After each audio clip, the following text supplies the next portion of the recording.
اکثر لوگوں میں یہ ہوتا ہے کہ ہماری تو بخشش کوئی نہیں، نا امیدی ہوتی،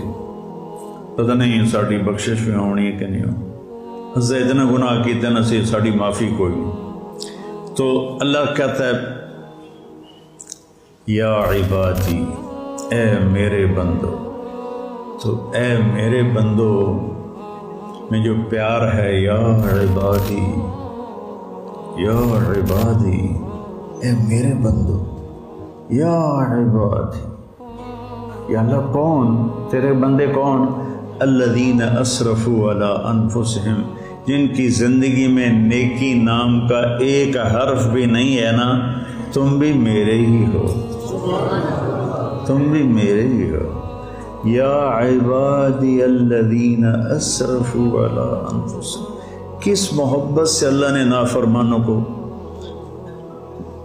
بچے پہ ناراض ہوتے ہو تو لہجہ کتنا سخت ہو جاتا ہے، شاگرد پہ استاد ناراض ہوتا ہے اس کا لہجہ کتنا سخت ہو جاتا ہے، اور میرا اللہ ان سے بات کر رہا علی انفسہم، اسرفوا علی، جن کی زندگی میں نیکی کا کوئی ایک ڈاٹ بھی نہیں ہے، ایک نقطہ بھی نہیں ہے، علی، پوری زندگی ان کے گناہوں میں ڈوب گئی ہے۔ پانی میں آپ غوطہ لگاؤ تو پورے پانی میں نیچے چلے جاتے ہو نا، پھر ابھرتے ہو، تو یہ وہ لوگ ہیں جنہوں نے گناہوں کے سمندر میں ڈائیو کیا، غوطہ لگایا اور گناہوں میں گم ہو گئے۔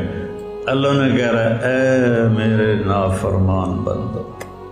اس سے زیادہ اور اللہ کا پیار کیسے بتاؤں، اے میرے نافرمان بندو، تو سہمے ہوئے ڈرے ہوئے، ساڑی تو بخشش کوئی نہیں،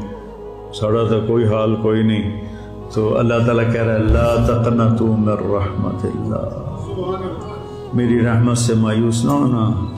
مایوس نہ ہونا۔ ان اللہ یغفر الذنوب جمیعا، بے شک اللہ تمہارے سارے کے سارے اگلے پچھلے نئے پرانے گناہ معاف کر دے گا۔ کیوں؟ انہو، تم مانو یا نہ مانو، وہ تاکید کے اوپر تاکید، انہو ہوا الغفور الرحیم، وہ ہے ہی غفور الرحیم، تو تمہیں معاف کیوں نہ کرے؟